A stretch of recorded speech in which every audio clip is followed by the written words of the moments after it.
Dans cette vidéo, je vais te parler du type d'entreprise dans lesquelles est-ce que tu devras optimiser ta recherche d'emploi. Et je vais aussi te montrer comment est-ce que tu vas faire pour connaître, pour détecter ce type d'entreprise. Avant de continuer la vidéo, j'ai exactement 3 cadeaux pour toi dans la barre de description. Le premier cadeau, en fait, si tu es à la recherche du travail, si tu aimerais comprendre comment la recherche du travail fonctionne pour optimiser tes chances, j'ai développé une formation offerte dans laquelle est-ce que tu auras accès pour faire tes premiers pas dans ce domaine.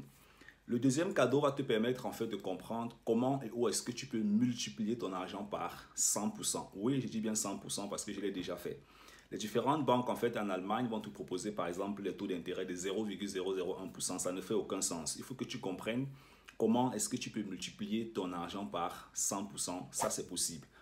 Et le troisième cadeau, c'est un livret que j'ai développé qui va te permettre en fait de connaître les universités qui y a en Allemagne, les meilleures écoles en Allemagne et aussi les écoles où tu ne payeras pas l'école. Ou pardon, où tu ne payeras pas les frais d'études, d'accord? Donc, dans la barre de description, tu as exactement accès à tous ces cadeaux. Alors, quelles sont exactement les entreprises ou le type d'entreprise où est-ce que tu devras postuler pour optimiser tes chances, hein?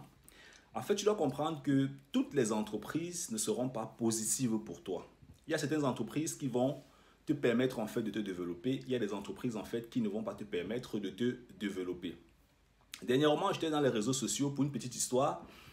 Et puis, je suis entré en contact avec une Camerounaise qui s'est intéressée à mes différents programmes d'accompagnement en finance et investissement. Et quand nous avons commencé à travailler, elle m'a fait comprendre qu'elle était à la recherche d'emploi. Elle a fini avec son master et actuellement, elle est en train de chercher le boulot. Alors, je lui ai dit, je vais te faire un cadeau, je vais t'aider, je vais te montrer comment est-ce que tu vas te présenter dans des entreprises, je vais te montrer comment est-ce que tu vas répondre aux questions des recruteurs, je vais te montrer comment est-ce que tu dois poser les questions aux entreprises pour savoir si l'entreprise même est aussi attractive pour toi. Parce que ce que tu dois comprendre, c'est qu'en tant qu'étranger en Allemagne, beaucoup souffrent en fait souvent d'un problème de confiance personnelle. Beaucoup cherchent souvent à entrer dans la première entreprise parce qu'on veut rapidement avoir le travail.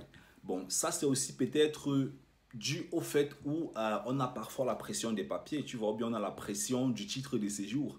Quand le titre de séjour est en train de finir et une entreprise te propose un contrat, tu veux rapidement prendre le premier contrat. Et j'échange avec beaucoup de personnes. Il y a ceux-là parfois qui me disent que bon voilà, l'entreprise dans laquelle est-ce que je bosse actuellement, je ne me développe pas, mon salaire n'évolue pas, je n'apprends plus rien, l'entreprise n'encourage pas en fait ma progression. Et ceci en fait est dû au fait que certaines entreprises ont des systèmes qui permettent aux travailleurs de se développer automatiquement et d'autres entreprises n'ont pas ce type de système. Quand tu postules dans une entreprise, quand tu commences à bosser dans une entreprise, ou bien quand tu t'intéresses à une entreprise dans la société, il y a certains critères qui sont extrêmement importants quand tu vas à un rendez-vous d'embauche ou bien quand tu fouilles sur le site de l'entreprise. L'une des choses qui est extrêmement importante, que tu dois demander ou bien sur laquelle est-ce que tu dois t'appuyer, tu dois être capable de comprendre si l'entreprise encourage le programme ou le développement des travailleurs. Certaines entreprises ont des programmes qui sont déjà automatiques, hein? Ça veut dire que quand tu commences ta carrière, tu es accompagné pendant 6 mois, ce qu'on appelle en fait la période de décès. Il y a des entreprises qui offrent aussi des périodes de décès de 3 mois. Donc, tu es accompagné pendant 6 mois, soit c'est un ingénieur qui t'accompagne en entreprise, je prends le cas des ingénieurs, soit c'est un ingénieur qui t'accompagne en entreprise. L'ingénieur là te montre en fait quels sont les rouages en fait en entreprise, hein? Où est-ce que tu vas trouver les documents, où est-ce que tu vas prendre des informations en ce qui concerne les personnes, les ressources humaines, ainsi de suite. Quels sont les différents systèmes informatiques avec lesquels est-ce que tu peux travailler. Même si tu n'as pas fait informatique, quand je parle de système informatique, c'est beaucoup plus en termes de base de données de l'entreprise. Où est-ce que si tu as besoin de tels documents, où est-ce que tu trouves ça? L'ingénieur t'accompagne pendant 6 mois jusqu'à ce que tu puisses être capable de fonctionner personnellement. Ce qu'on appelle en Allemagne Selbstständig, hein? Donc ça veut dire que tu dois être capable de travailler personnellement et de mener ta tâche bien sûr à bon résultat sans qu'on soit toujours derrière toi. Alors, à partir d'un certain moment donné, les entreprises ont des programmes. Ça veut dire que l'entreprise va définir des critères. Après, par exemple, 6 mois, l'entreprise va dire tu as droit de faire une formation en organisation.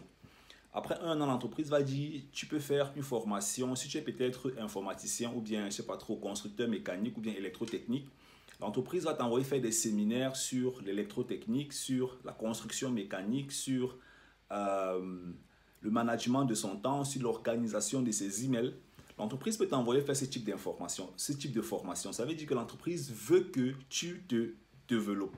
Et ça, c'est un point qui est extrêmement important. L'entreprise te met au centre du travail et veut absolument que tu te développes. Maintenant, il y a des entreprises en fait qui ne proposent pas ce genre de programme. Hein. Quand tu commences ta carrière là-bas, tu vas travailler, travailler, travailler. Rare, même si tu vas faire des séminaires, tu devras les payer toi-même. Même si tu peux les déclarer au niveau des impôts, ben, ce sont des séminaires en général qui coûtent énormément d'argent. Tu vois un peu. Donc, c'est un paramètre aussi qu'il faut tenir en compte. Et quand on dit même déclaration des impôts, c'est pas où tu vas payer, c'est pas un truc où tu vas payer un séminaire peut-être de 10 000 euros, on va te rembourser 10 000 euros. Non, le gouvernement ne va pas te rembourser 10 000 euros parce que tu as payé un séminaire de 10 000 euros. Ils vont te rembourser un certain pourcentage, dépendamment en fait de ton niveau, bien de ta classe d'impôt dans la société, ou bien des stratégies que tu vas mettre en place pour pouvoir récupérer, décaisser ton argent du gouvernement. Parce que ce que tu dois comprendre, c'est que quand tu fais ta déclaration d'impôt, il y a déjà le gouvernement a déjà un système de calcul par rapport à ta propre situation. Celui qui travaille n'aura pas la même manière de déclarer les impôts. Pardon, celui qui est célibataire n'aura pas la même manière de déclarer les impôts que celui qui est marié, qui a des enfants. Hein. On a la classe d'impôt 3, la classe d'impôt 4, la classe d'impôt 5, ainsi de suite. Donc, la classe d'impôt 1. Donc, chacune de ces classes d'impôt a une conséquence en fait en ce qui concerne l'argent que tu vas recevoir de ce qu'on appelle le Finanzamt en Allemagne. Et ça, c'est extrêmement important. Alors, maintenant, quand tu vas donc au rendez-vous d'embauche ou bien quand tu commences ta carrière, il est important que tu puisses demander à l'entreprise quels sont les plans de développement. Quel est le plan de développement que j'ai en entreprise? Parce que l'entreprise te recrute pour un poste précis.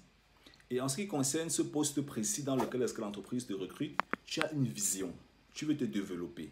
Tu veux peut-être devenir chef de projet. Tu veux devenir manager. Tu veux devenir chef de groupe. Tu veux faire des tâches à l'international. Et tout ça, tu dois être capable de comprendre pendant le rendez-vous d'embauche ou bien quand tu commences ta carrière. Tu dois comprendre si l'entreprise dans laquelle est-ce que tu es te permettra un jour de pouvoir atteindre en fait ces résultats. Ça, c'est extrêmement important. Pardon. Sinon, tu seras complètement en train de jouer sur un terrain qui ne va jamais te permettre en fait de marquer un but. Même si tu vas recevoir ton salaire de manière mensuelle chaque mois. Mais en fin de compte, il est important et c'est toi qui es au centre en fait de ton développement. Donc, c'est toi qui dois comprendre est-ce que là où je suis, je peux atteindre mes objectifs. L'entreprise t'emploie pour une certaine tâche, mais c'est toi qui dois regarder sur le long terme. Est-ce que je peux atteindre mes objectifs? Est-ce que mes objectifs professionnels dans les prochains 5 ans, 10 ans, 20 ans pourront être atteints dans cette entreprise? Sinon, à un certain moment donné, tu es appelé bien sûr à changer d'entreprise. Beaucoup de personnes le font, donc tu peux changer d'entreprise, tu passes à une autre entreprise et tu vérifies toujours que l'entreprise où tu pars te permettra bien sûr de pouvoir atteindre les objectifs que tu aimerais réaliser sur le long terme en termes de carrière. Tu vois un peu, ça c'est extrêmement important. Et puis on a aussi des petites entreprises en Allemagne. Les entreprises en fait qui ne sont pas très grandes parce qu'il faut comprendre, il faut comprendre ce qu'on appelle la chaîne de création de valeur. Si je prends par exemple le cas de l'automobile. En Allemagne, on a les constructeurs automobiles, c'est ce qu'on appelle les OEM. Et puis on a les Zulieferer, hein, ce sont les sous-traitants qui signent des contrats chez les constructeurs automobiles. Ça veut dire que si tu travailles par exemple chez BMW, chez Daimler, ok? Ça, ce sont les constructeurs automobiles. Et BMW, Daimler, eux maintenant de l'autre côté, ils ont des sous-traitants qui vont peut-être signer des contrats pour le moteur, qui vont signer des contrats pour la carrosserie, qui vont signer des contrats pour les roues, qui vont signer des contrats pour, c'est pas trop, les sièges, qui vont signer des contrats pour le système électronique. Et ces sous-traitants ont encore des sous-sous-traitants.